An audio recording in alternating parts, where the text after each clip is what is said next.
Salut à toutes et à tous, c'est Saïd. Bienvenue dans l'Arène. L'Arène, c'est le podcast dédié à tous les sports de combat. Welcome dans l'Arène.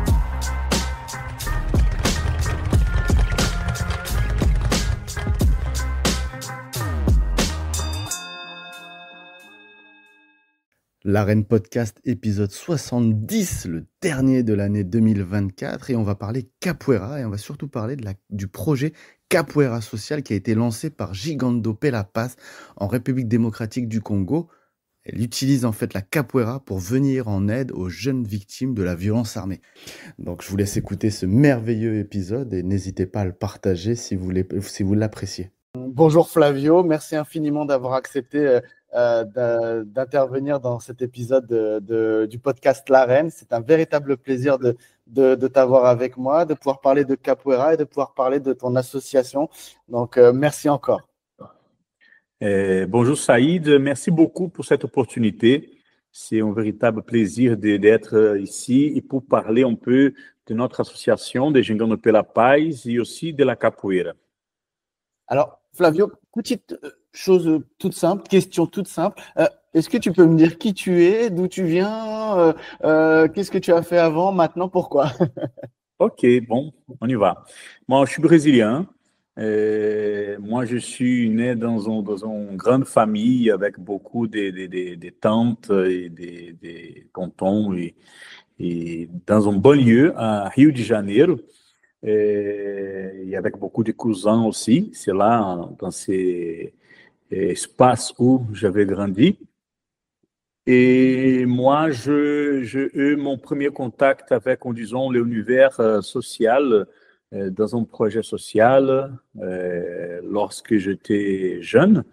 Et c'est là où je débutais mon chemin qui m'a ramené un peu partout dans le monde aujourd'hui. Moi, j'ai débuté la capoeira quand j'étais enfant, par influence d'un uncle, d'un tonton. Et je n'ai jamais m'arrêté. J'avais du mal un peu à trouver la capoeira, puisque la capoeira était mal vue à cette époque. Et j'ai retrouvé la capoeira dans un projet social dans ma ville, São Gonçalo, d'où je pu commencer avec mon maître la formation dans la pratique de la capoeira. D'accord. Hyper intéressant, merci beaucoup. Alors, justement, la capoeira, est-ce que tu peux m'expliquer en quoi ça consiste? Qu'est-ce que c'est? Est-ce que c'est un sport de combat? Est-ce que c'est un art? Est-ce que tu peux m'expliquer globalement? Bon, la capoeira, on peut dire qu'il y a la version traditionnelle. Déjà, son combat. Son origine, elle est un combat.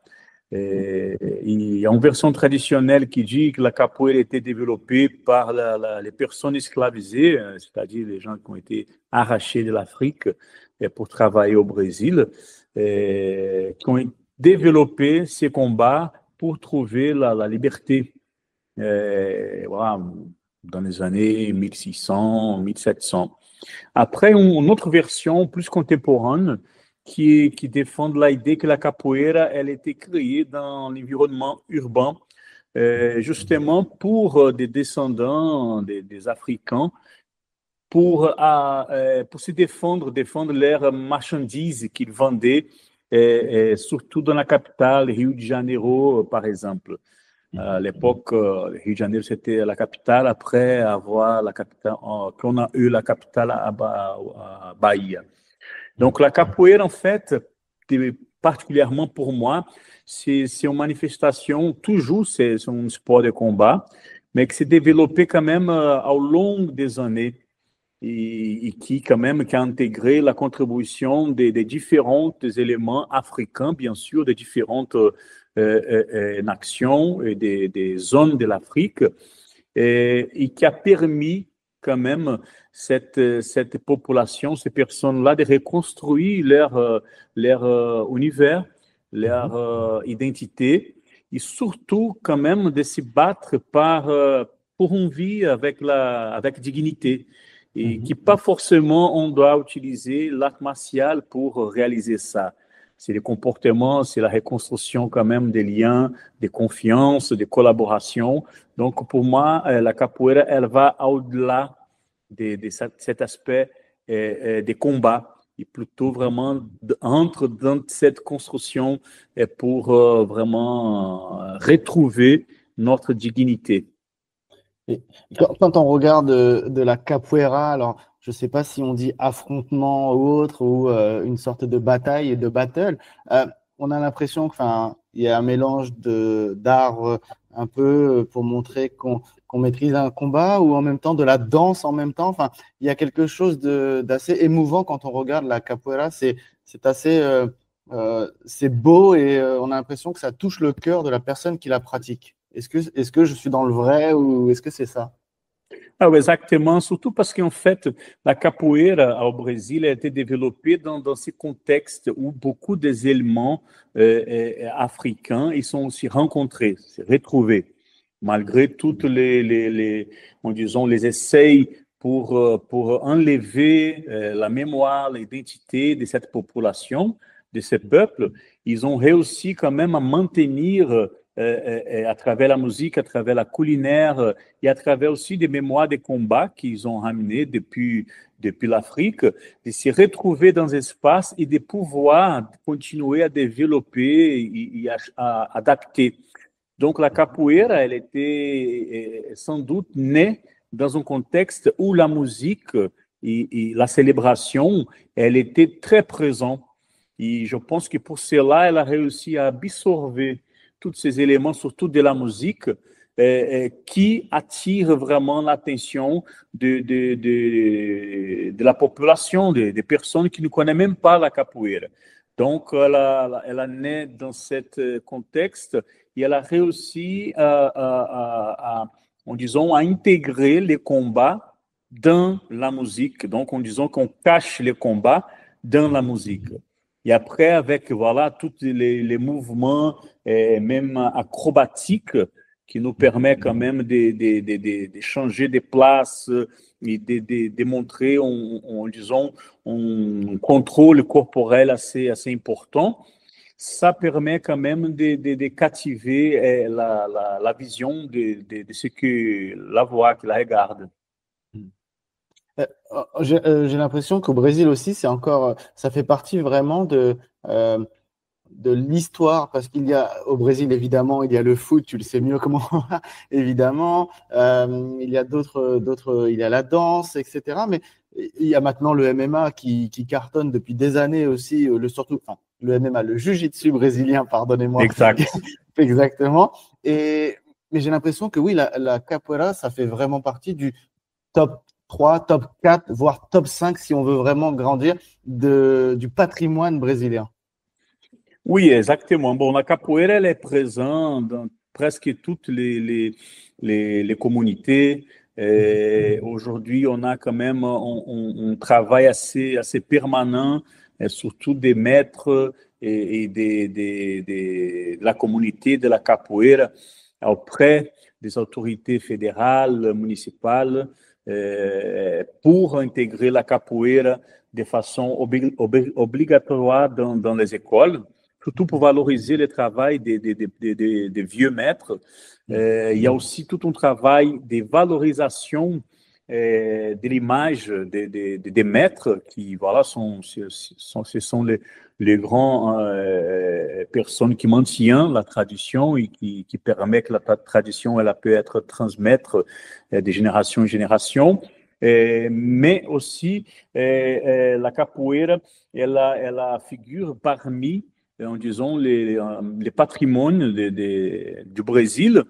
Et à niveau international, puisque après, surtout dans les années 70, 80, la capoeira elle a traversé l'océan et elle a commencé quand même à gagner le monde. La capoeira, en 2014, la ronde de la capoeira, elle était registrée par l'UNESCO comme patrimoine humanitaire immatériel de l'humanité. Donc, c'est-à-dire que la capoeira, elle gagne um novo espaço que permet de renforcer son importance dans différents espaces. Après, dans le contexte du combat, bien sûr, on voit aujourd'hui la capoeira qui est utilisée par des athlètes qui intègrent la capoeira dans son, disons, dans son carte des techniques. Et on voit surtout dès que quelqu'un met ensemble les jiu-jitsu, que c'est voilà, um combat que é censé imobiliser e proche, e la capoeira, que c'est un combat censé, disons, en moyenne distance, et qui te permet d'avoir une mobilité assez importante. Dès qu'on mélange ces deux combats, tous les deux brésiliens, même si le jiu-jitsu, en origine, c'était pas brésilien, mais le jiu-jitsu brésilien, oui. On voit vraiment que ça permet à la personne de développer une compétence physique et une vision quand même du combat assez importante. Avant que je te parle de l'association, j'avais encore deux petites questions sur la capoeira et un petit guillemets un peu les explications. Est-ce qu'on a des compétitions au Brésil et à quel âge ça commence? Bon, la capoeira, nous avons des compétitions, même s'il y a beaucoup de personnes. Bon, la capoeira, on a, pour bien comprendre, on a, à grosso modo, une capoeira plus traditionnelle qui s'appelle capoeira de Angola. Et un autre, disons, un peu plus contemporaine, qui est la capoeira qui est un peu plus vite, qui les gens utilisent des grades, des cordes sous la ceinture. Donc, dans la capoeira traditionnelle, on n'a pas de compétition. Donc, l'évolution, ça respecte le temps que la personne elle donne, qu'elle donne à son apprentissage. Donc, c'est le temps vraiment qui va former cette personne et surtout, elle sera reconnue par la communauté de la capoeira, des maîtres dans la capoeira de Angola. Après, dans la capoeira, disons, contemporaine, qui était beaucoup influencée par un maître qui a décidé d'intégrer des différentes choses dans cette capoeira traditionnelle et appelée après capoeira régionale. Dans la capoeira contemporaine, nous avons des combats. Dans le passé, il y avait beaucoup de combats. Même moi, je participais des combats, mais pas que des combats, mais des championnats où il n'y avait pas de contact. Parce que si on voit la capoeira, on suppose qu'il n'y a pas de contact, mais c'est un sport, c'est un art martial qui peut avoir des contacts. Donc, aujourd'hui, on voit des compétitions où la capoeira, elle a beaucoup de contacts. Pour moi, même trop de contacts, parce que si on regarde la différence entre une et autre, quand même, on se doute que c'est de la capoeira, parce que les gens utilisent beaucoup les bras, et dans la capoeira,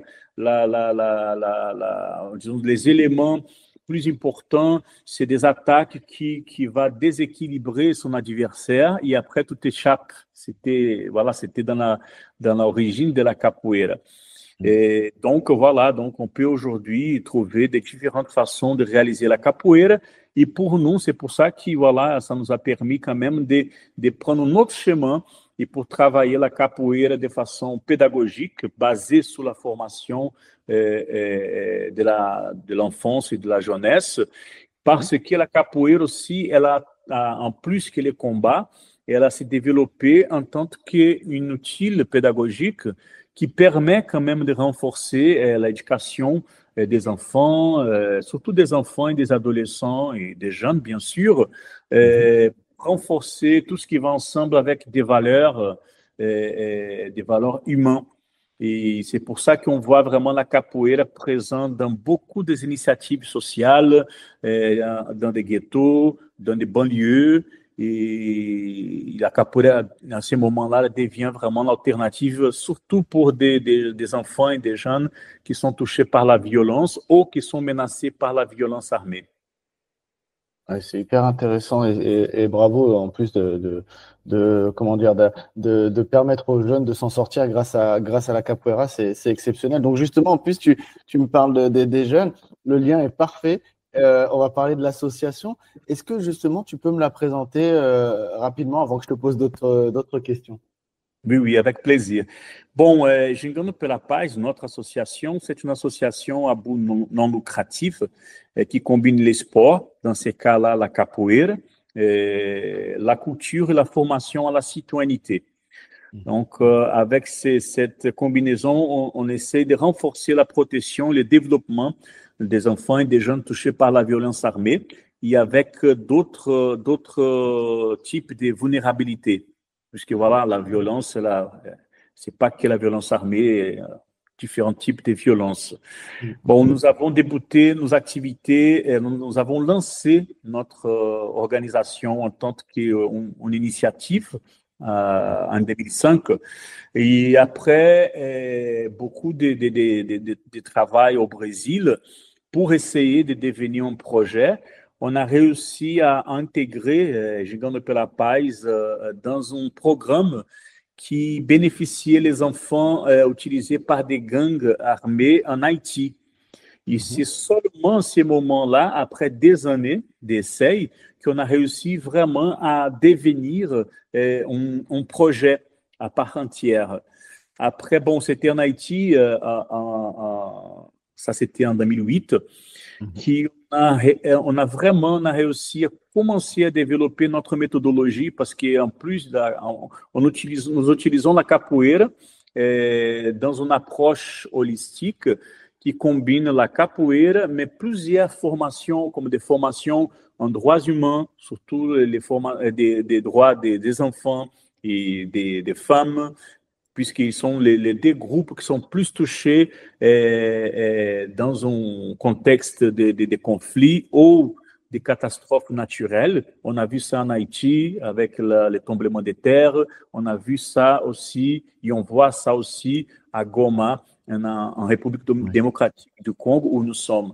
Donc, on a commencé à développer une méthodologie, une approche qui permet de renforcer les potentiels de la capoeira dès qu'on l'utilise dans un contexte pédagogique, mais aussi pour renforcer les espaces sûrs où les enfants et les jeunes ils puissent surmonter leur traumatisme, reconstruire leur identité et développer ces capacités et compétences pour intégrer la société d'une façon positive, pour appuyer et à renforcer la résilience de leur communauté, de leur famille, face à différentes menaces que nous trouvons dans des contextes où la violence elle est présente de façon permanente. Et alors justement, les personnes que tu rencontres et avec l'association que vous rencontrez en général, les jeunes ou que ce soit des femmes, etc., au début, quand elles découvrent la capoeira, par exemple, quel est leur avis? Est-ce elles sont heureuses de découvrir justement peut-être un sport qu'elles n'avaient peut-être jamais vu à la télé, peut-être même qu'elles n'avaient jamais entendu parler? Quelle est leur réaction? Bon, je vais vous te partager l'expérience d'Haïti, parce que quand on est arrivé en Haïti en 2008, octobre 2008, les Haïtiens ne connaissaient pas la capoeira. Et moi, je ne parlais pas la langue, le créole, je ne parlais pas ni le français. Donc, la capoeira était voilà, une modalité toute neuve. Et on a commencé avec 18 enfants qui s'y auto-nominaient soldats, qui étaient utilisés par des gangs, comme je dis avant. Et en fait, pour un premier moment, dès que les enfants regardent la capoeira, c'est un peu de surprise, mais quand même de curiosité. Puisque voilà, nous travaillons avec la capoeira, avec les corps, on a des instruments aussi qui sont dedans, donc la musique. Et la musique, c'est un langage universel, la danse, c'est un langage universel, pardon, et ça permet d'attirer l'attention, la curiosité. Donc, c'est la première chose qu'on voit en termes de réaction. Et au fur et à mesure qu'on commence à proposer des activités, l'enfant, il est complètement dedans, surtout parce que la capoeira, c'est aussi une espèce de jeu. Donc, et surtout lorsque nous basons notre approche, la capoeira, dans la pédagogie, il faut absolument baser la pédagogie du jeu. Donc, on joue avec ces enfants et avec des enfants la plupart d'eux, ils ont été formés pour devenir soldats, des enfants qui ne jouent pas. Donc, c'est aussi un exercice de ces droits de ces enfants. Donc, il y a toute une partie des surprises et après, l'enfant, il accepte et après, il y a d'autres enfants qui sont toujours en train de regarder, qui veulent rentrer.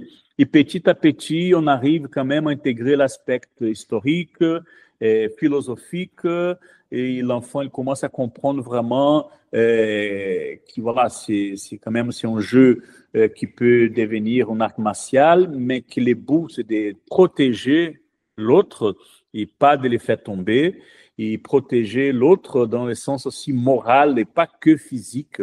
Parce que dès que nous parlons avec les enfants qui ont été victimes de violences, qui ont vraiment tout cet aspect psychosocial bien prise, la violence, en disant psychologique, tout ce qui va ensemble avec les morales, ça peut aussi être, ça peut les toucher quand même de façon très négative et de les mettre dans une situation quand même assez terrible. Oui, comme en République démocratique du Congo, par exemple, j'imagine, où ça doit être compliqué. Oui, exactement. Bon, la République démocratique du Congo, on a débuté avec les enfants qui ont été démobilisés des groupes armés. Donc, en Haïti, on a commencé avec 18 enfants qui étaient utilisés par des gangs. Et après, il y avait une demande incroyable des enfants. Voilà, on a ouvert pour tous les enfants. Et c'était les choses plus importantes à faire parce qu'en ce moment-là, on n'avait plus des enfants, entre guillemets, soldats ou les enfants normaux. Ils ont été tous des enfants et ça réduit vraiment, ça permet de mettre par terre toutes les stigmatisations que ces enfants y portent, parfois de leur propre famille. Et ces enfants, à travers la capoeira et la formation qu'on donne, que nous appelons capoeira sociale, ces enfants ils deviennent des capoeiristes et pour eux, un capoeirista, c'est quelqu'un vraiment qui travaille pour la paix, qui travaille pour aider sa famille, qui travaille pour aider sa communauté.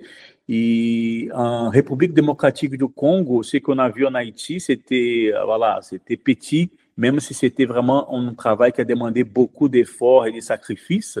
Mais on a travaillé avec les enfants qui sortaient parfois de la brousse, de différents groupes armés, parfois ennemis, et qui se retrouvaient dans un espace, dans un centre. Et la situation, c'était bien sûr tellement tendue parce que c'est des enfants qui se voyaient comme des ennemis. Et parfois Oui. des enfants qui parfois participaient des tueries dans la village de l'autre enfant. Et ce qu'on a vu, ce qu'on a entendu, c'est que là, pour ces enfants, la capoeira permet à eux de se pardonner et de comprendre que cette violence, c'était pas à eux directement c'était pas eux directement qui ont réalisé, mais sinon les adultes. Donc, à travers la capoeira, il se comprend encore une fois comme enfant et commence à reprendre son parcours d'enfant pour jouer, pour apprendre à se socialiser, pour renforcer l'estime en soi et de s'intégrer petit à petit dans la communauté. Mm. Et justement, est-ce que c'est compliqué au niveau des subventions, par exemple, de pouvoir organiser de telles choses avec les associations? Bon, les subventions, c'est toujours un défi pour les associations. Mhm. Aujourd'hui, nous parlons beaucoup de diversification des fonds. Pour nous, de notre côté, heureusement, on a réussi au Brésil à avoir un appui de ONG qui s'appelle Vivario. C'est une ONG brésilienne assez importante au Brésil. Et c'est cette même ONG qui nous invitait d'intégrer les programmes en Haïti. Donc, on avait quand même l'appui d'une grande organisation qui nous a permis d'avoir une base, même si la subvention, le financement n'était pas assez pour répondre aux besoins des enfants et des jeunes en termes de formation, ça nous a permis quand même d'avoir une base pour développer notre méthodologie. Après, on était invité pour aller en RDC par l'ambassade du Brésil pour intégrer ces programmes qui a bénéficié les enfants démobilisés des groupes armés et avec d'autres vulnérabilités. Et ces programmes, ils étaient financés aussi par l'association mondiale des amis de l'enfance, AMAD, de Monaco, ce qui nous a permis aussi d'avoir une base pour continuer à développer notre méthodologie qu'on a commencé à développer en Haïti. Ces programmes, ils étaient intégrés dans les paquets de protection de l'UNICEF. Donc, la capoeira, elle a devenu, disons, plus un élément qui a permis de renforcer l'accompagnement psychosocial de ces enfants qui étaient démobilisés pour permettre leur réintégration.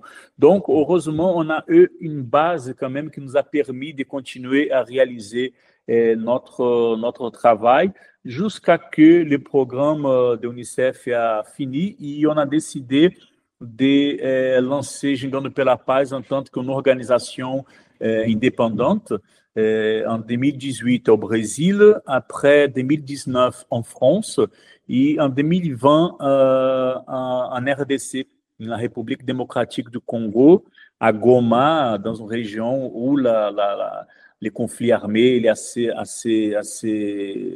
affreux. E, en ce moment-là aussi, dès qu'on a décidé de lancer Gingando pela Paz en tant qu'une organisation autonome, on a eu aussi la chance d'avoir l'appui de l'AMAD, de Monaco, qui nous a permis de, pas seulement de registrer notre organisation, mais lancer un centre de formation pour répondre à toute la demande des enfants et des jeunes qui étaient créés par les programmes avec l'UNICEF, le programme Capoeira pour la paix. Donc, aujourd'hui, on a ces centres de formation dédiés à la formation des jeunes travailleurs sociaux et aussi pour appuyer les organisations qui ont intégré la capoeira sociale dans leurs programmes à l'époque du programme de l'UNICEF et des organisations qui sont intéressées à intégrer cette approche innovante dans leurs programmes. Je vous donne un exemple, par exemple, il y a une organisation italienne qui s'appelle AFSI, c'était notre premier partenaire. Il y a Save the Children, qui aussi, c'est une grande organisation internationale. La coopération allemande aussi, qui nous permet de travailler avec des enfants et des jeunes dans des sites des personnes déplacées internes à cause des conflits. Mais ce n'est pas du tout quelque chose que toutes les organisations elles trouvent normalement, accéder à des subventions pour déjà se registrer, déjà avoir tous les documents, avoir un parcours. C'est extrêmement difficile pour les organisations, pour l'initiative. Et pour cela, Gingando pela Paz aussi, une de nos actions dans l'avenir, c'est d'appuyer des initiatives pour devenir vraiment, pour se formaliser et pour apprendre à comment à préparer des projets et accéder à des subventions. Et du coup, avec le CIO, vous avez également, comme tu disais, enfin, comme j'ai lu, pardon, il y avait dans le cadre de l'héritage de Paris 2024, notamment, il y a le financement du CIO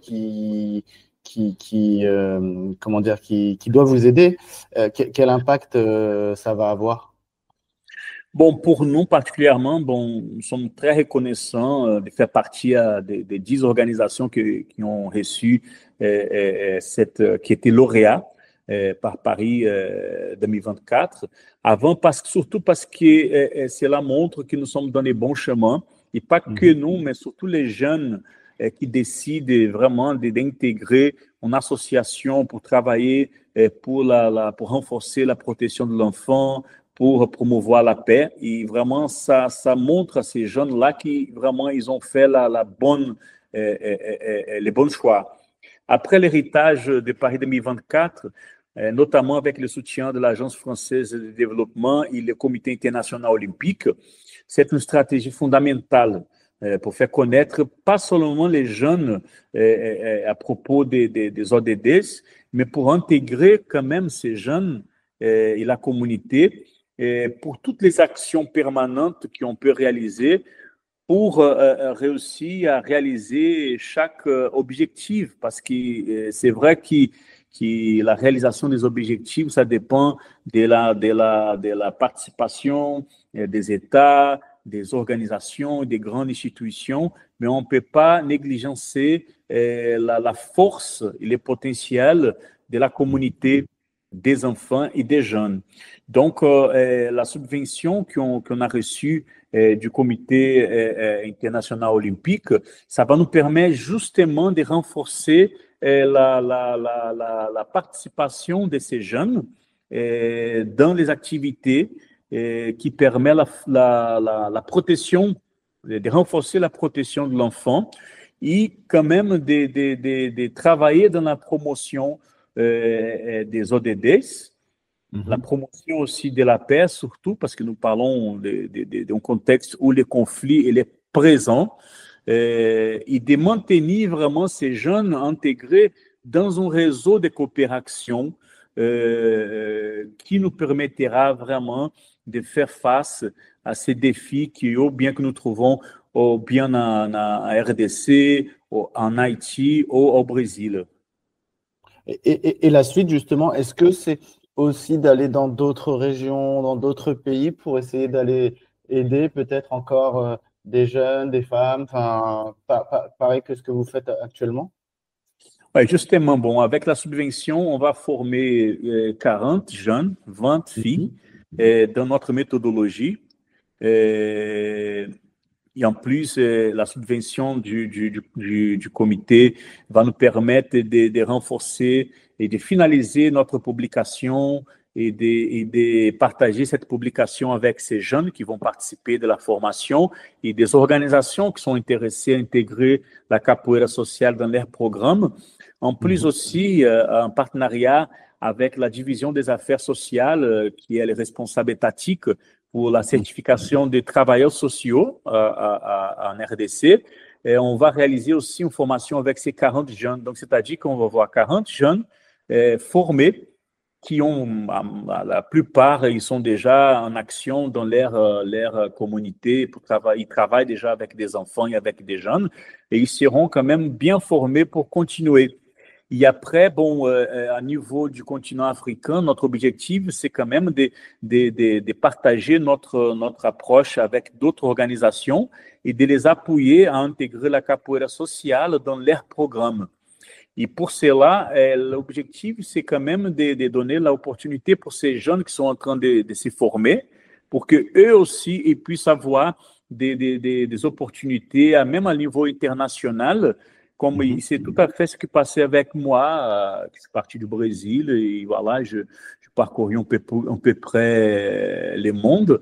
Donc, l'idée avec Gigante pela Paz, c'est de donner à ces jeunes-là l'opportunité que moi-même, j'ai eu quand j'étais voilà, jeune. Et justement, toi, Flavio, quels sont tes envies, tes rêves pour l'avenir, si on peut dire?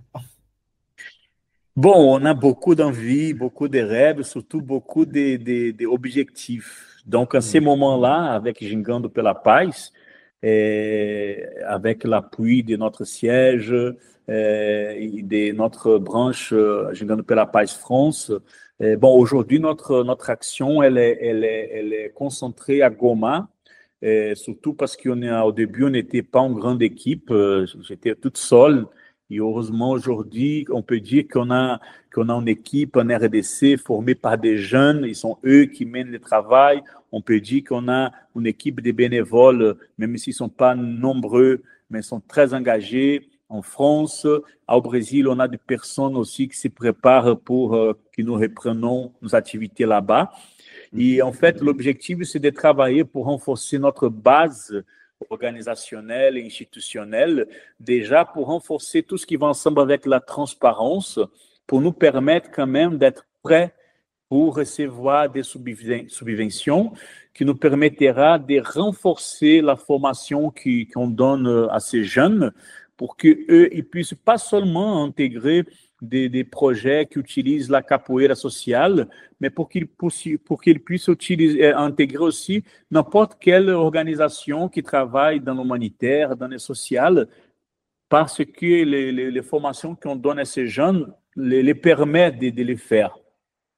Après, bon, à court terme, ce qu'on a en tant qu'objectif, c'est de reprendre nos activités au Brésil, renforcer notre travail de notre siège pour permettre à ces jeunes de réaliser des échanges. Donc, l'idée, c'est d'avoir au Brésil, dans notre siège, dans notre centre de formation, des jeunes haïtiens, des jeunes congolais et des jeunes français et d'autres jeunes des pays africains ou de l'Amérique latine pour recevoir un renforcement de leur formation et pour avoir une expérience professionnelle qui permettra de valoriser l'image de ces jeunes. Parce qu'un autre élément à considérer aussi, c'est que la capoeira sociale, elle permet de renforcer l'image de ces jeunes dans leur quartier. Et après, ces jeunes, ils deviennent un exemple. Et après, son pouvoir de parole, de sensibiliser la communauté en disant, d'avoir d'autres enfants qui les suivent, c'est très, très, très fort. Donc, notre objectif aussi, c'est de continuer à investir, en plus de la réduction des traumas, reconstruction de l'identité, développement personnel, aussi d'intégrer la valorisation de l'image de ces jeunes pour qu'ils puissent participer des congrès, pour qu'ils puissent parler, parce qu'à la fin, ces jeunes-là, ils représentent Jogando pela Paz beaucoup mieux que moi et que d'autres personnes. Franchement, bravo infiniment, parce que ce que tu fais et ce que tu fais avec avec tes collègues, si on peut dire, et ton association, c'est génial parce que c'est un beau message que tu envoies et pour les jeunes, c'est leur ouvrir les portes de l'avenir, leur montrer qu'il y a quelque chose pour eux dans le futur, qu'ils ont de quoi faire, il y a plein de choses pour eux et en plus, tu leur permets d'apprendre quelque chose que toi, tu as appris très jeune, quelque chose qui fait partie de toi, qui fait partie du Brésil et je trouve ça magnifique. Donc, pour ça, bravo, bravo. Bon, merci beaucoup, Saïd. Et je pense vraiment que la mensagem qui reste, vraiment, c'est qu'on est tous dans un moment où l'humanité elle doit vraiment agir. Donc, je pense qu'il n'y a plus de temps de penser à des projets personnels. Il faut vraiment que chaque projet il puisse répondre aux besoins de l'humanité, c'est-à-dire vraiment de vivre en paix, même si pour nous, cette paix-là, elle n'exclut pas les conflits. Mais c'est la façon que nous travaillons les conflits et on voit ça avec clairement dans l'art martial. C'est comment faire face aux conflits, comment gérer, comment directionner. Et la capoeira, elle nous démontre, elle nous apprend ça. Donc, pour nous, vraiment, face à toute la problématique qu'on voit aujourd'hui de plus en plus que l'humanité a à faire face, c'est très important qu'on puisse avoir cette responsabilité, cet engagement pas que avec notre génération, mais aussi avec les générations futures. Et je pense que pas seulement la capoeira sociale, mais l'art martial ou bien les sports pour le développement, ça nous permet quand même de donner une bonne contribution et d'engager surtout les jeunes, parce que aujourd'hui, à peu près 25% de la population mondiale, ce sont des jeunes de 10 à 24 ans. Donc, dès que vraiment qu'ils nous donnons, offrons des opportunités pour que les enfants et les jeunes ils puissent devenir des acteurs de la transformation, des acteurs de leur protection, vraiment, on peut croire qu'on a bien travaillé, qu'on laisse un héritage important. Et là, on peut continuer à faire, avoir l'espoir à l'humanité et à l'avenir. Exactement, tu as totalement résumé. Bravo, bravo Flavio et surtout, merci infiniment d'avoir accepté cette interview et d'avoir pu partager tout ce que tu fais, toute ton histoire et toute l'association également dans cet épisode podcast. Et moi, j'ai pris une claque parce que c'est vraiment c'est incroyable. Et je n'attendais pas moins parce que quand je voulais t'avoir en interview, je savais que ça allait être vraiment hyper enrichissant. Et moi-même, j'ai appris des choses et je t'en remercie infiniment. Bon, merci beaucoup, Saïd, pour cette opportunité. Vraiment, je suis ravi de pouvoir partager un peu de ce que nous faisons avec Jogando. Et en nom de tous les enfants qui font partie des Gingando, toutes les jeunes, toute l'équipe, on vous remercie vraiment infiniment pour cette opportunité, en espérant d'avoir d'autres opportunités dans l'avenir. Ah, j'espère. En tout cas, j'espère que cet épisode sera beaucoup écouté, qu'on puisse en parler encore plus autour de nous que le message passe au plus grand nombre dans le monde entier. Parfait. Merci Flavio. Très bien, merci beaucoup. Voilà, j'espère que ce magnifique épisode vous aura plu. Si ça vous a plu, évidemment, partagez-le, mettez des étoiles, mettez des notes, tout ce que vous voulez. En tout cas, je vous souhaite une bonne fin d'année. Rendez-vous en 2025.